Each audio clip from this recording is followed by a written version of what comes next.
Hi, I'm Terry Madville, Technical Advisor with WEST SYSTEM Epoxy.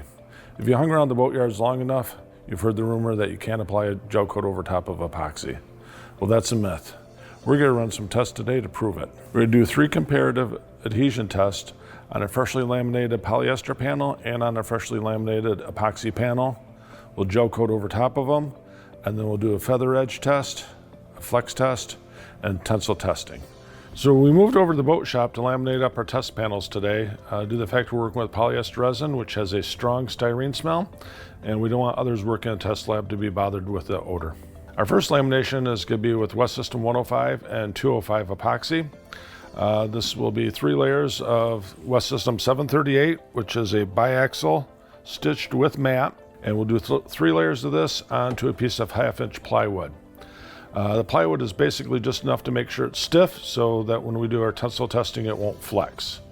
We'll also be able to do a feather edge sanding test on this sample. And as always, when you get started working with epoxy, proper safety protection, safety glasses, gloves, and I like to wear an apron to keep it off my clothing. Again, with mixing WEST SYSTEM, 1 pump of resin to 1 pump of hardener, alternating between the resin and the hardener so that way you don't lose track of your counts. Some of the considerations to make sure of when you're planning on gel coating over epoxy are the same as every time you work with epoxy. It should be mixed on ratio and mixed well, scraping the sides of the container and the bottom. And then obviously afterwards, proper cure and removing the amine blush. We'll get to that later on. But for now, we want to make sure this is mixed well. Resin tends to cling to the side of the container. That's one reason we want to make sure we scrape the bottom. The other trick is to make sure you get a good thorough mix is what we call the 2-pot mixing method. Dump it into a second pot, so anything that's clung to the side stays with it, and you get a good mix of resin and hardener. Pre-soak our wood. Especially with the thicker glass with the mat attached, I like to soak the mat side down first and let it start soaking good.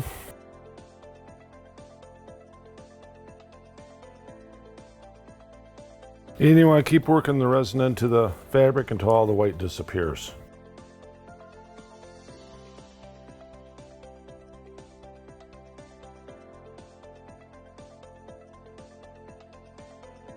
Was that panel, which we'll set aside to cure. So the next step in our project is to laminate up a couple layers of 738, the biaxial with mat. We'll laminate it to a wax board so it's nice and flat and gel coat it.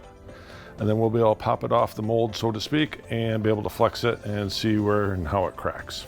Wetting out the back side of the 738, the matte side, because it's really thick. It wets out better on a table like this, and you can get good pressure and force the resin into the glass better. If you're working on a vertical surface or overhead, also prevents a lot of dripping and making a big mess. So I've always liked to do it this way. And if you were working on a vertical surface, I just flip it over and wet the back side out and then put it on kind of like a Band-Aid.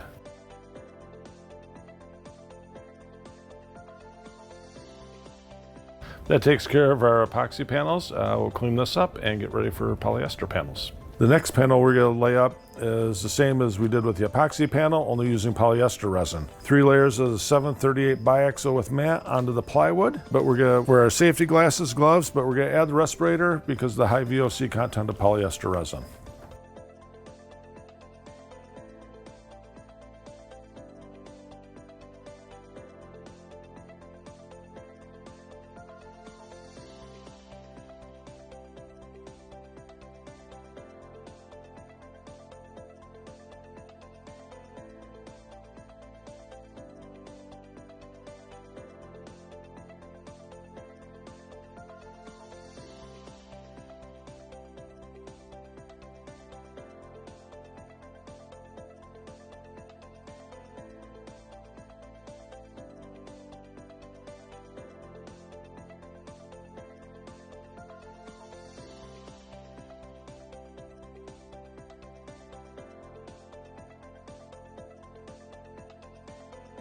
We've got our panels laminated and they've let them cure for about a week.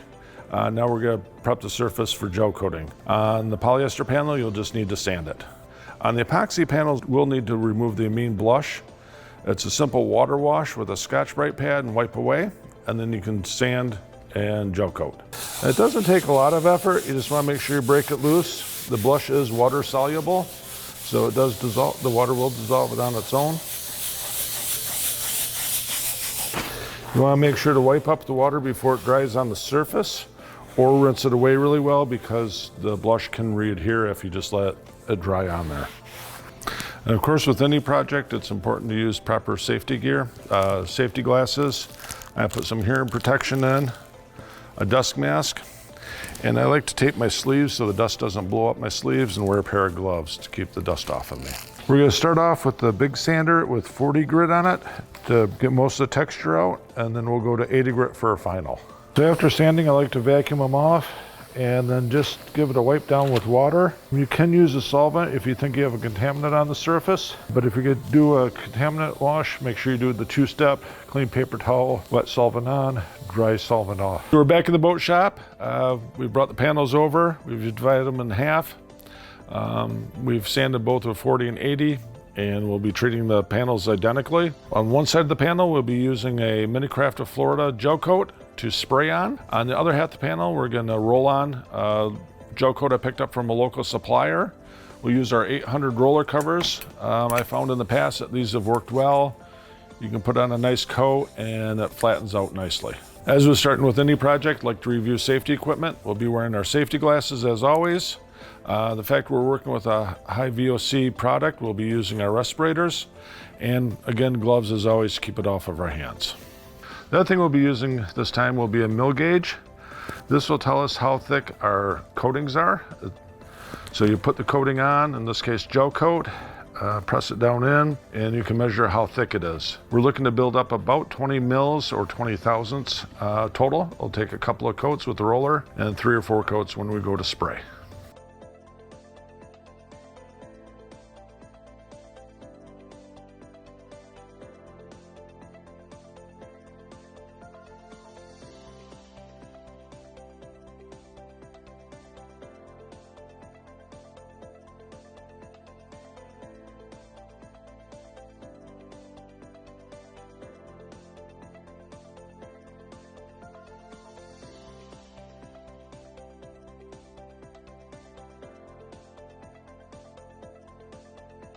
So it's been a week. We've let the gel coat cure out. We've cut our samples down. This is one of the part of the polyester panel with the local generic gel coat we picked up, and with the Minicraft that we sprayed on. The epoxy panel, same thing. And what we're gonna do is a feather edge sanding. So show good adhesion of how well it feathers out on an edge and not flake. We're gonna go through multiple grits of sandpaper. We'll start with an 80 grit, sand it off, and then keep sanding it down and back with 120, 220, and then we'll finish off with a 400 hand sanding. We can see as we sanded through the different grits, it kept a feather edge, no flaking, and no ghosting around it. It's well adhered. Polyester panel, and then on the epoxy panel. Shows that we have as good adhesion to the epoxy as we do to the polyester, and it can be feathered back if needed. These are cutoffs from our flex panel. 2 layers biaxial with gel coat that we sprayed on top. This is a polyester one. We've got the epoxy one right here. We've done the same thing too. We'll do hash marks on the surface and see if we can get those to flake. And then we'll snap the panel in the hash mark area and see if we can get it flake that way off the laminate.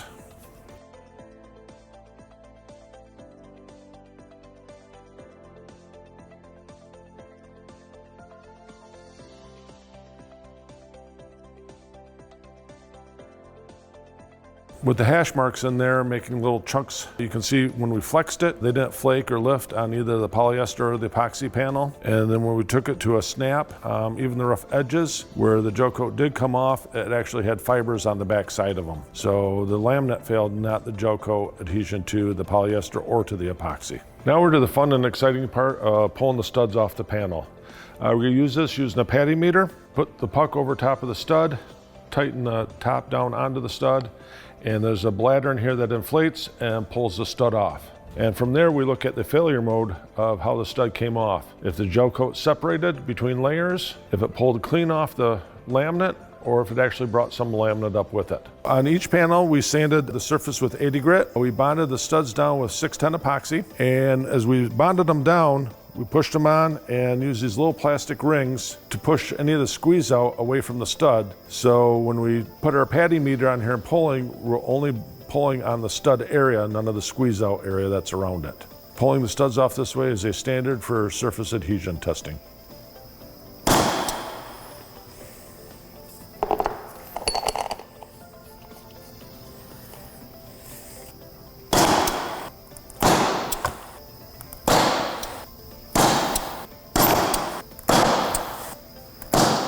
Now that we've got the studs pulled, we can take a look and we see that the laminate was a failure in every stud pull. The gel coat brought fiber with it on each one, regardless if it was polyester or the epoxy panel.